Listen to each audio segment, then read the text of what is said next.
Anybody have any questions? All right, thanks a lot, guys.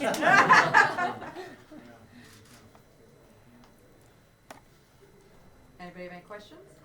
I'll just say it's really refreshing to be here after 12 years having a Republican addressing the General Assembly at the State of the State address, and in 2 weeks we will be back for the budget address. So it was an absolute pleasure, but Governor Rauner was very bold, made very direct statements, but the type of statements that he ran at, it's what the people of Illinois want to hear, of how we're going to get out of this death spiral. It's going to take a long time. We did not get here overnight, but this is about a long-term plan to transform this building and also the state of Illinois. And I think many of the concepts that he talked about today indeed will generate a lot of discussion, but after one party ruled for 13 years, a lot of concepts that were discussed today have not been talked about in this state, and yet other states around us have moved forward with various changes. So the bottom line here, and I think the governor made this point, is that Illinois is not competitive. So no matter what we have in place right now, as long as we're not competitive, the problem isn't solved and nothing can be taken off the table. We start with unemployment, it's at 6.3%, but if you look into, you dial into how many people have left the labor force and other ones who are underemployed, it's up to 12.5 to 13%. And that is right there, the root problem that we have in the state of Illinois. So we look at what the governor stated today, we look at it in the big picture of how we're going to put people back to work. And I've heard that time and time again.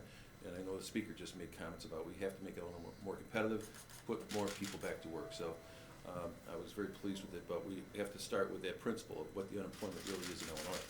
Well, the run-up to this for years has been a theme of, I don't want to say anti-state worker, but it's been almost anti-state worker. And if I'm, a prison guard or something, looking at the news the last few days, it's like, wow, this governor really has it out for me. And how do you think that is going to resonate with the legislature and the people of Illinois? Well, as I mentioned, I think some of these concepts will be controversial, but the fact of the matter is other states have made changes in those kinds of collective bargaining agreements, and it has made a difference for them. So how it eventually turns out, what kinds of things actually change, we will have a robust discussion about that, no question about it. But to take it off the table from the get-go, we will not be able to solve the problems in this state unless we all agree to do some things differently. There's nothing about saying being anti-state employee when you say that we're going to reward people for production and for doing good work, and that's what he mentioned on the floor. I think that is open for debate. I think it's something that we should discuss. And taking away their ability for public employee unions to donate to political campaigns. Thoughts on that? Well, he actually had a broader program than that. He talked about recipients of significant state dollars as well. Again, I think it's something that needs to be looked at. As he pointed out in his speech, other states have done this. We have been in a little bit of a vacuum for a while because we haven't had a good two-sided discussion on a lot of issues that other states have had because we've had only one party at the table. So whether or not ultimately those things change or they're limited in any fashion, I don't think we can predict, but I think we can predict that we'll have a thorough airing of those issues. The election's over, and there's winners and losers, and I think people who are going to walk out of today's discussion saying they're not happy with the governor, what he has said. The fact is he's open, and I think this is why you need to engage with the governor and his administration, particularly the public employee unions. And this is a man who, in his career, has been able to do that. He's worked with people, he's found resolutions to major problems, and I think that people need to look at it in that perspective. We've heard the governor talk about his plans as a whole and, encouraging people to not break it up piecemeal right away. But you've been around long enough and you've worked with Democrats long enough, and you also see what's going on in Washington when things are presented as a whole package. One thing would be a sticking point and then everything breaks down. Do you think it's a mistake for him to start out, from the gate saying, look at it, it's all or nothing?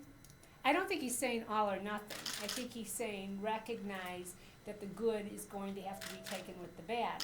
What's good for me may not be good for someone else, or they may not view it as good, but we're both going to have to compromise. I think he stressed compromise. I'm looking forward to doing that, but also, again, addressing some issues we haven't had a chance to do. I think everybody needs to just take a deep breath. Every single legislator has an interest in creating jobs, whether they're Republican or Democrat, downstate or suburban. They want jobs in the state and they want our financial conditions stabilized. that's the end goal, and that's what we need to keep our eye on. Can you see any compromise on this workers' comp or employment, constitutional amendment to what cap, what was it, lawsuits, so-called abuse, reforms to prevent unreasonable trial or venue shopping? Do you see that stuff running through here? Well, you know what, It's a Democratic legislature, come on, let's get I think the it. speaker just said he was keeping an open mind, which I think was I think great to County hear, said that he would be, yeah, and then absolutely. we will do the same. I think there's certain things that, based on past opinions, may be very difficult because of the constitutional issues that we run into. You have to change the Constitution on some of these matters, but venue shopping, I think that we have that ability, and that's what part of negotiation is. When you have a strong governor in Illinois, it forces the issue and it forces the discussion. So, I think that that's gonna play out over the course of this session and maybe even next session. How But could you leverage righteous works of these empowerment things that he's talking about? What kind of political, can you do that with downstate Democrats? Is there a way to leverage this? How does it work? I think you'll see a lot of coalitions being built, as I mentioned earlier. Suburban Democrats have similar interests as suburban Republicans. Downstate Democrats, downstate Republicans have similar interests. So this is going to be about coalition building to move the state as a whole and particular geographic areas forward. You're optimistic these things can get through? I think there's a lot of hope and optimism. Obviously, we're all going to be tested significantly in the coming few months, but as you said, it's now or never. It's do or die for Illinois. I don't think the House Rules Committee is gonna be as rigid as it's been over the past 12 years, so I think there'll be a little bit loosening at that part of the committee process in the upcoming months. Do you have a deal with the speaker on that? I think that I've had discussions with the speaker, and I heard his comments, and it seems to me that he's very much open to working with his administration to advance a number of the things which you discussed today. We don't have details, we don't have the minutia, but the thing is, this is part of the negotiation. But the fact is, the speaker has stated that he wants to work with his governor on a lot of these issues, and I think that's very positive. We even had, again, today was historic. I have not sat and listened to a Republican address the legislature since 2001. So a number of our members have never even heard a Republican speak to him at a budget address or a State of the State address or the budget address. So it's a new day, and let's just see how this plays out. But I think all in all, it's been very positive. This governor's going out of his way to meet individually with members of the House and the Senate, and he's going to continue to do that. And I will tell you, being down here for so many years, that personal touch is extremely important. And it's sincere what he's trying to do, talk to people, get to know him. They understand who he is, what his thoughts, and how we need to move this agenda in Springfield. But I think it's going to be very positive how he's going about it, and it's something which he's done more than most governors.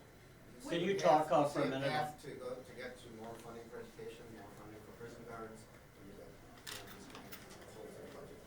What path is that, and how many people are? Well, obviously, I think there is agreement. Everyone would like to fund education better. He has raised the issue of reviewing the tax code. I think that we will see him come up with innovative ideas of delivering services that might free up additional money. So I think there is a path to it, and I think there is consensus certainly to fund education. Well, we got to start with this fiscal year, and we got to address the hole we're in right now, and we'll get there. We're in the course of negotiating with the caucuses and how to try to reach some type of agreement how we can do that, but one step at a time. We'll hear the budget address in a few weeks, and I'm cautioning our members not to get too far in front on any issue. We'll deal with them as they come in. But it's important that we focus on the most pressing issue of the moment we have in this building is the balance of this fiscal year. Can you talk on the, Jim? Jim? Because the pension issue wasn't addressed. Doesn't that loom over all of this? Sure, but the thing is, this governor said that he would like to wait for the Supreme Court, who will probably return an opinion by end of April or May. There will be an argument at the end of March. They're going to work on an expedited basis, and we're going to wait and see how that turns out. Money's being held. I'm not sure how much is being held based on reforms from last year. But it's my hope that the Supreme Court does uphold Senate Bill 1. Other people think otherwise. But I don't hope, getting back and doing this over again will not be an easy task. It'll be very difficult. Can you talk about, irrespective of party, a lot of people would say that we've had we haven't had a leader in the governor's mansion, and after the last 12 years, it's been government by the legislature, which is not really how the system's supposed to work. To what extent will having, if Governor Rauner is as much of a leader as he seems to be coming out and being engaged, more so than his predecessors. To what extent does that matter in the process of forming this consensus and getting deals done so that you get where you need to go? Well, I think it's huge. I mean, when you look at, take school funding, for instance, last time we did a major overhaul, it was a top priority of Governor Edgar. So I think it takes leadership from the top to get everyone to the table. And the governor has the ability, because of the many tools he has, to encourage people to compromise and put votes on things. So I'm very encouraged by the strength at which he seems to be coming out. Let's say I'm a single mom, imagine it, working at McDonald's or whatever. No, I can't. I know. Somebody else has a question. Please. You go out Clear Lake to get to go home, you go into McDonald's, the person waiting on you is a single mom making minimum wage. What assurance does that person have that the Republican Party in Illinois and this governor really get it, really understand that person's problems and is the right one to get them out of it? What assurance does anyone have? I mean, everyone's situation is different and unique. Obviously, we want to help people succeed to the best of their potential, regardless of what their situation is. I think this governor in particular is unique in that he has demonstrated his understanding of those in less fortunate situations through his philanthropy, his wife's activity in early childhood education. So I think that he comes out of the box with some credibility in that area. Would you encourage the governor to use his power of executive order to consolidate state agencies in order to take pressure off of the legislature later when you have to look at budget cuts? Well, I think he's going through, the hand he's been dealt right now. So he may propose in the budget address to consolidate agencies. I think, again, we're talking about being open here to ideas that maybe we haven't looked at before. And if that's one of them, I would be open. Do you think that consolidation, by his executive order might poison the well a little bit on budget compromises? I don't see how it would. Yeah. I mean, they're gonna be looking at every area within this state government to find efficiencies and save money. So if it requires consolidation under his constitutional authority through executive order, then let him do it. Christine, you were working in social work. I mean, to the extent that now it seems that we're gonna get a handle on spending. Medicaid spending is gonna have to be targeted because that's where the dollars are. What's your reaction to going after Medicaid dollars, and to what extent, how do you hold harmless those who actually are in great need of it? Well, we did a Medicaid reform in the last few years that was a bipartisan compromise. Many of those reforms that we put in place were actually undone by the Democrats. Layered on top of that, eligibility was expanded. So I think we need to go back to that core principle of focusing on those who truly need it, ridding the system of fraud, both on the recipient side as well as the provider side, which we haven't really looked a lot at. So I think we have opportunities here to rein in government but still be compassionate. Thank you. Thanks, both of you.